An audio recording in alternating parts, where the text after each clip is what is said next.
Olá, pessoal do primeiro ano, tudo bem com vocês? Hoje a gente vai terminar, o nosso capítulo 7 na nossa aulinha de redação, Então a gente vai finalizar esse capítulo. A gente trabalhou esse capítulo na semana passada e hoje a gente vai, fechar com chave de ouro as proposições do capítulo. Então, sistema aberto, sistema fechado foi onde nós ficamos e eu falei a vocês que daria continuidade a essas conceituações. Então, vamos lá.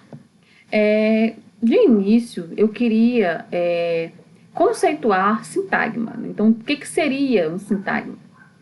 Pode-se dizer que um sintagma é uma unidade sintática composta por palavras e morfemas organizados hierarquicamente em torno de um núcleo sintático. As orações podem decompor-se em sintagmas que estão ligados entre si através de relações sintáticas e semânticas. Gente, se vocês se lembrarem da aula passada de gramática, a gente terminou a questão das classes gramaticais e cada classe desempenha uma função X, E hoje a gente vai falar sobre esses sintagmas e as suas posições sintáticas e semânticas. Vamos ver o que isso significa. O sistema aberto e fechado. Existe um professor, na verdade é um linguista, chamado José Rebouças Macambira, que escreveu um livro chamado A Estrutura Morfossintática do Português. E ele menciona essa questão do que seria um sistema aberto e um sistema fechado. O sistema aberto é aquele em que o número de palavras é ilimitado e tende a crescer infinitamente. Um bom exemplo são o sistema dos verbos. Vocês se recordam que nós trabalhamos classes gramaticais na semana passada, A gente terminou, porque esse capítulo ele é muito importante, muito grande. Então, eu fiz uma divisão desse capítulo em três partes. De início, eu introduzi essa questão da morfologia e das classes gramaticais. Falei que são 10 classes gramaticais. E aí, nós estudamos 5 em uma aula e 5 em outra. E hoje a gente encerra com a questão dos sistemas. E a classe gramatical dos verbos é uma classe muito abrangente.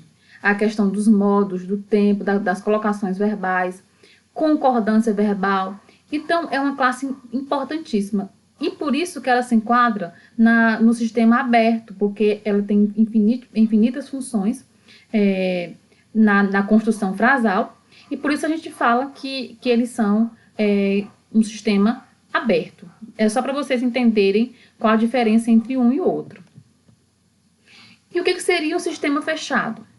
É aquele que o número de palavras não tende a crescer. A esse tipo de sistema pertencem artigo, o numeral, o pronome, advérbios, preposição e conjunção. Ou seja, essas palavras elas tendem a não crescer, Por isso que a gente chama de sistema fechado, ok? E aí a gente vai ter que, para vocês entenderem essas questões de sintagmas e as composições dos sintagmas e as funções que eles ocupam nas frases, as funções que eles ocupam na língua portuguesa, a gente tem que estudar os sintagmas a fundo. E aí eu fiz um esqueminha aqui, que está no livro de vocês podem até acompanhar, que são os sintagmas nominais, Que são aqueles que apresentam um nome como núcleo. A gente já falou sobre essa questão de núcleo, Mas a gente vai estudar isso mais a fundo. Mais à frente, não se preocupem. Ou seja, um substantivo, um pronome, um numeral ou qualquer palavra substantivada.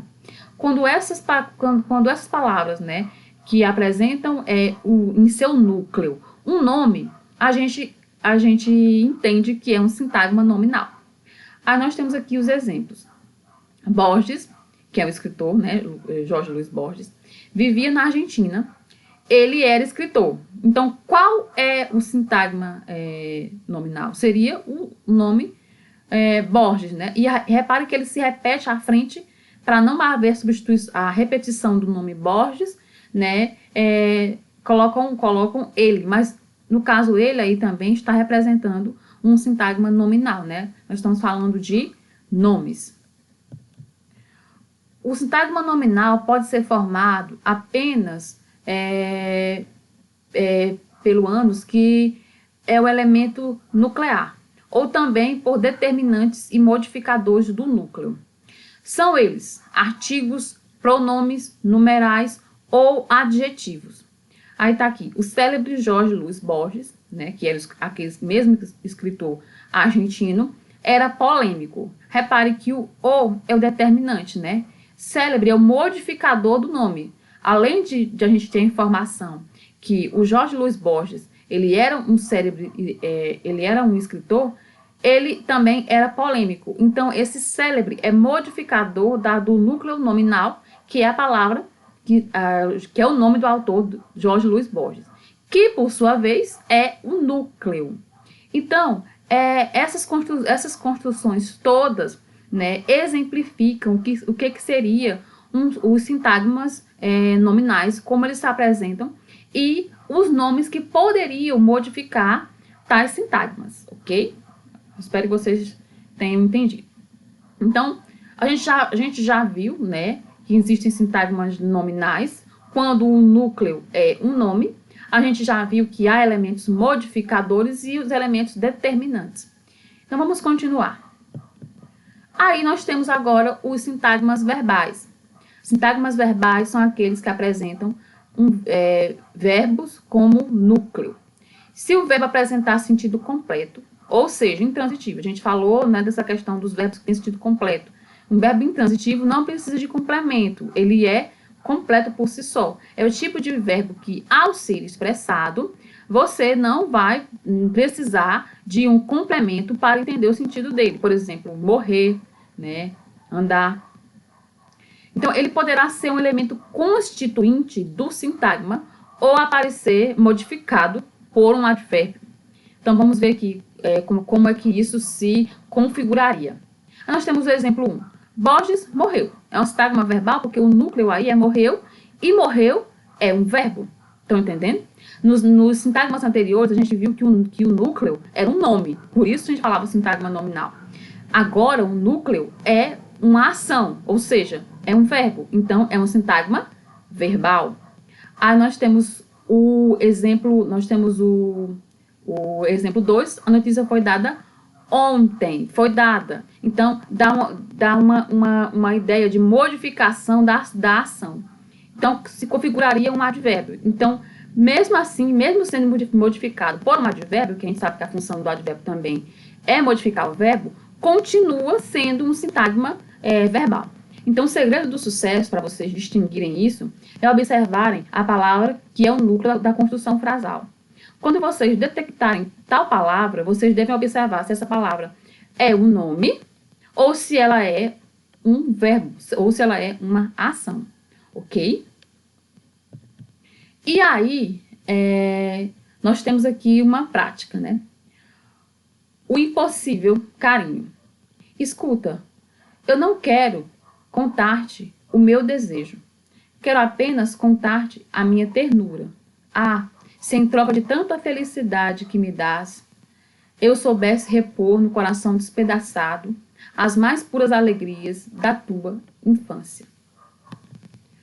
O poema de Bandeira, do escritor Manuel Bandeira, constrói-se com a base na relação entre o eu lírico, ou sujeito poético, como queiram, e seu interlocutor. A existência desse interlocutor é evidenciada em vocábulos que pertencem a duas diferentes classes gramaticais. Letra A. Identifique essas duas classes gramaticais. Então, já respondendo aqui, porque a gente está só colocando em prática o que aprendemos, as classes gramaticais que evidenciam a existência do interlocutor são os pronomes e os verbos. Reparem, sintagma nominal, sintagma verbal, tudo a ver com o nosso assunto. A outra proposição. Diga que traço gramatical comum aos vocábulos que indica a presença do interlocutor, ou seja, o que indicaria essa presença desse interlocutor na construção frasal? A resposta é, trata-se do uso da segunda pessoa, tanto na pessoa, ti e tua, bem como na conjugação dos verbos, escuta e dás. Como é na segunda pessoa, imagina-se que é um diálogo, por isso a presença de um interlocutor, correto? E aí, gente, era esse o nosso assunto de hoje. Se vocês tiverem dúvida, Vocês podem entrar em contato comigo, tanto no nosso grupo de WhatsApp, vocês podem comentar nessa aula aqui diretamente no YouTube. Não guardem dúvidas, basta entrar em contato comigo. E não deixem de fazer também as tarefas online e nem as tarefas propostas. Então, a gente está encerrando a nossa aula por aqui. Como eu falei anteriormente, dúvidas, entrem em contato. Um beijo grande e até mais!